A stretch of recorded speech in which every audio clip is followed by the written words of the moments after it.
Divya, listen. You won't believe what I just heard. Maya's voice cut through the classroom's chatter, loud enough to draw every pair of eyes toward her. Unbothered by the sudden attention, she strode confidently to my desk and plopped down beside me. Her enthusiasm was palpable as she glanced at the paper I was working on.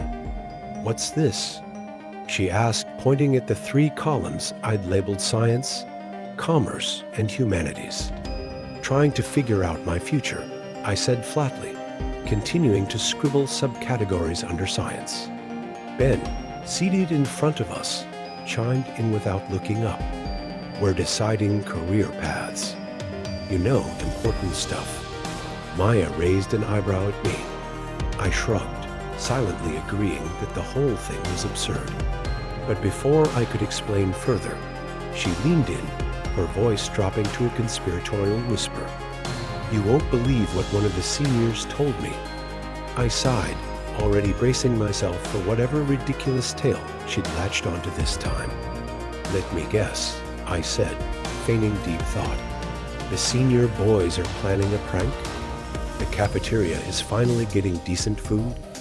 Oh, wait. Let me guess our school was built on a graveyard?"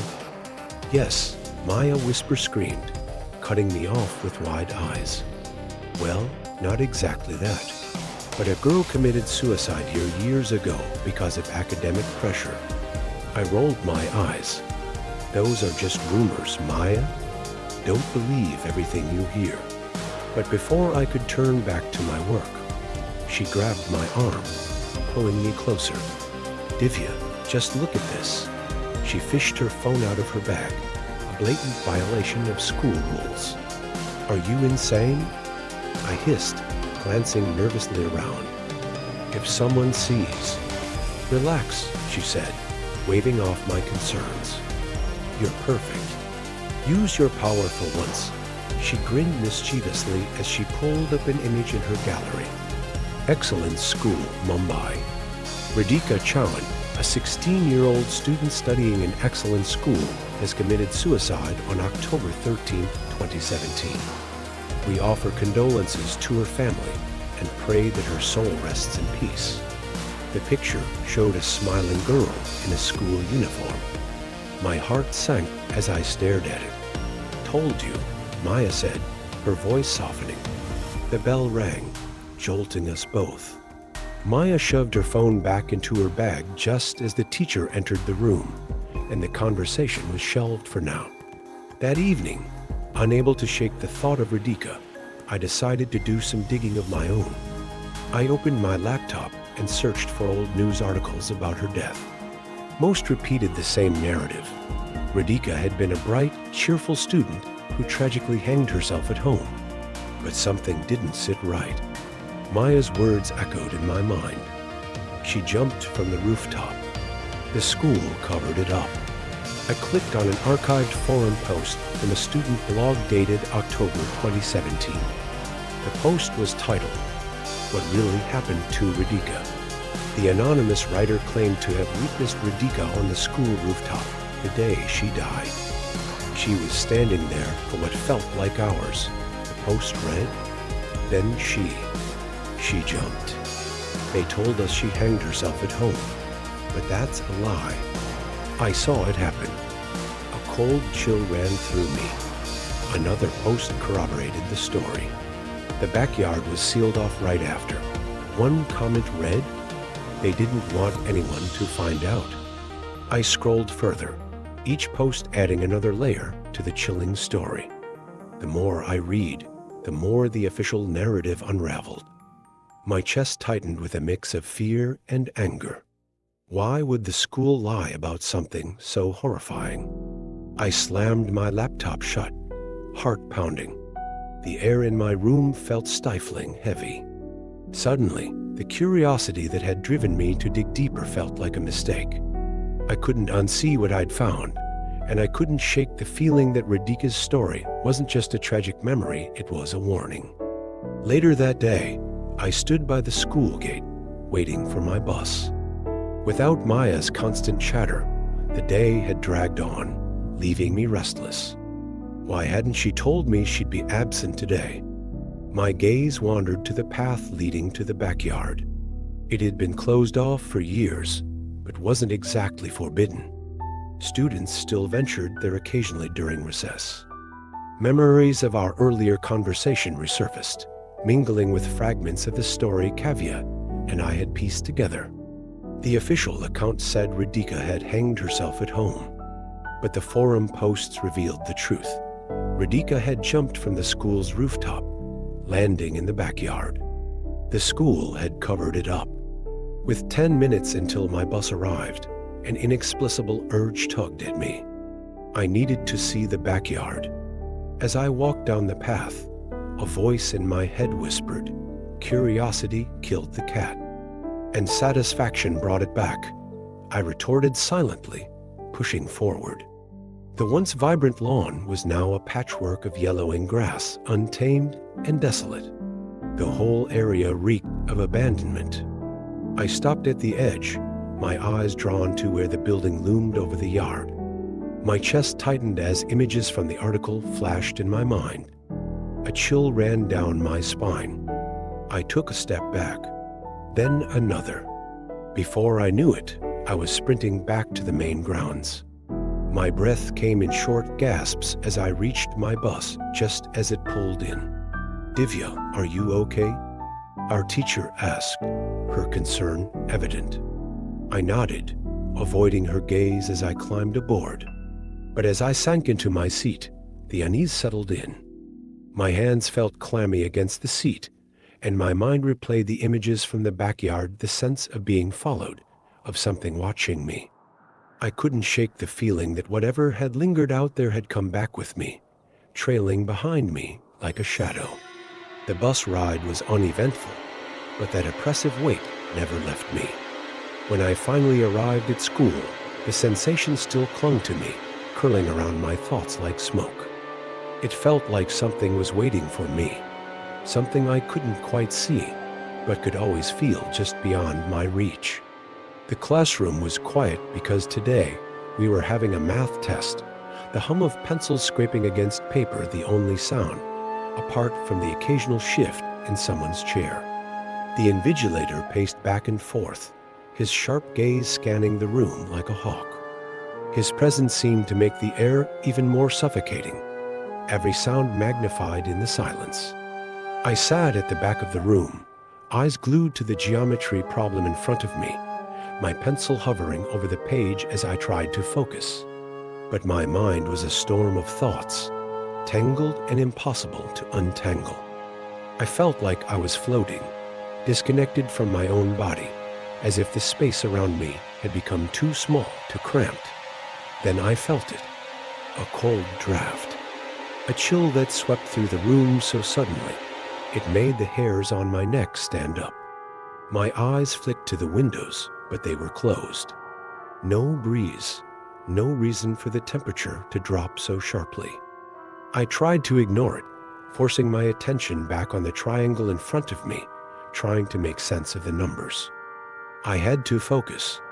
I had to. But then I heard it whispered, almost imperceptible, but unmistakable. "Apply Pythagoras, you idiot." The words were so clear, so close, that they made my skin crawl. I froze, my body rigid, my hand trembling. My heart skipped a beat as I tried to steady myself, but I couldn't. The voice was right in my ear, sharp and impatient. It wasn't just a sound. It was a presence, something cold and angry that had seeped into the room with the draft. Before I could react, my hand jerked, knocking my geometry box to the floor with a loud clang. The sound was deafening in the quiet room, and every eye turned toward me. My cheeks burned as I muttered an apology, hastily bending to pick up my things, but my hands were shaking too much to manage it properly. The class was watching, but I barely noticed them. My pulse was pounding in my ears. Since my visit to the backyard, things had been wrong. Cold spots had followed me, little moments of goosebumps that would appear for no reason, flickers of something out of place that I could never quite grasp. At first, I had thought it was just paranoia. But no, this was different. This wasn't a trick of my mind. It was real. I straightened up and tried to focus on the task in front of me, but the coldness was still there, like a presence pressing against my back. I could feel it was watching me. I clenched my teeth, my hand white-knuckled around my pen, forcing my attention back to the problem. "Didn't you hear me?" The voice hissed again, this time louder, more insistent. "Apply Pythagoras." My entire body tensed. The voice was no longer in my ear. It was in my mind. I could almost feel it crawling inside, winding itself around my thoughts, twisting them. I swallowed hard, trying to push the panic down, trying to focus on the question, but my hands wouldn't stop trembling. I could feel my breath coming in shallow gasps, the air too thick to breathe. "Do you want me to bang your head on the desk until your answer sheet is soaked in blood?" The voice was darker now, twisted and mocking. "That way, you won't have to worry about exams ever again." I felt my heart stop. The words echoed in my skull, reverberating in the empty spaces between my thoughts. My breath hitched, my hand frozen over the paper as the gravity of what it had just said sank in. I wanted to scream, to run, but my body wouldn't obey. It was like I was trapped inside my own skin, unable to escape. The voice chuckled, low and sinister. "Just kidding," it whispered, almost too sweetly. "Now, solve the problem." My hand twitched, and I immediately began writing, my mind working on autopilot, each number and letter appearing on the page like an automatic response to the voice's command. My pencil moved faster than I could consciously follow, the answer forming beneath my fingers. I finished, my heart racing, my palms slick with sweat. It was done. The voice seemed satisfied, like a predator finishing its meal. "Good," it murmured. "Now, on to the next question." I didn't dare hesitate. I couldn't. I knew if I did, it would come for me again. The room seemed darker now, the edges of my vision blurring. I could feel the coldness pressing in closer, and I knew that this wasn't over. Not by a long shot. Radhika's voice became a constant presence, her harsh words like daggers to my self-esteem. "You're pathetic, Divya. You'll never be good enough." Her taunts were relentless, filling my ears whether I was alone or surrounded by others. Sometimes, while talking to Maya or staring out the window, I'd catch a glimpse of something that made my blood run cold. A silhouette. A girl. Her head and body covered in blood, as though she'd fallen to her death. The image was disturbingly vivid, like scenes I'd seen in crime documentaries and horror movies. The worst part was at night. My dreams were no longer my own. They belonged to her. I was no longer just Divya, I was Radhika. I could feel her despair, her suffocating isolation, every heavy breath she took, every moment of pain she endured. It started with the sharp echo of her parents' voices, their constant criticism ringing in my ears. "You're an idiot, Radhika," her mother spat, her words cutting deep. "Good for nothing. You'll never be anything if you don't get those perfect scores." Her father's voice joined in, thick with disdain. "You failed again? You think we're going to put up with this? We should just throw you out of this house if you're going to keep embarrassing us." I could feel Radhika's heart pounding in my chest as their words sank in, each one a dagger aimed at her self-worth. She wasn't just failing her exams, she was failing them. She could feel their disappointment, their hatred, as if it were her own. The pressure to perform, to live up to impossible expectations, became unbearable. She couldn't get away from it no matter how hard she tried, no matter how much she wanted to scream. She felt like she was suffocating, gasping for air, but no one cared. In another dream, I was standing with her in the middle of the school hallway. The students around us weren't just moving, they were laughing. Loud, mocking laughter. I saw the faces of her classmates, twisted in cruel amusement. Radhika's got the worst grades in the class. She'll never make it. She's probably going to fail again. What a loser. I felt her shame, the weight of their words pressing down on her like 100-pound weight. She tried to walk faster, to escape them, but the hallway seemed to stretch longer, the laughter echoing from every corner, every locker. Her stomach churned with humiliation, her face flushed with the heat of it. In another nightmare, we were sitting in her classroom, the teacher's eyes narrowed in anger as Radhika sat at her desk, paper in front of her filled with red marks, so many mistakes. The teacher's voice rang out, harsh and condemning. Radhika, what is this? Why can't you get anything right? Are you even trying? You've wasted your time. You'll never amount to anything if you keep failing. I could feel Radhika shrinking under the weight of the teacher's words, the sting of failure burning across her skin. The room seemed to close in on her, the walls pressing against her chest, making it harder to breathe. But the worst part came every night when I found myself standing on the rooftop with Radhika. The wind whipped against my face, the cold biting at my skin as I looked down at the yard below. The ground seemed so far away, yet so close, and escape within reach. I felt Radhika's hesitation, the crushing weight of her decision. Her thoughts flickered, maybe if I just chill. But there was always that fleeting hope, that last thread of her humanity, clinging to the hope that someone would care enough to stop her. Someone would call her name, pull her back from the edge. But no one came. Her hands were trembling as they gripped the edge of the building. I felt the deep, gut-wrenching ache of loneliness as she stared out at the world below, wishing, praying for someone to notice her. But there was no one.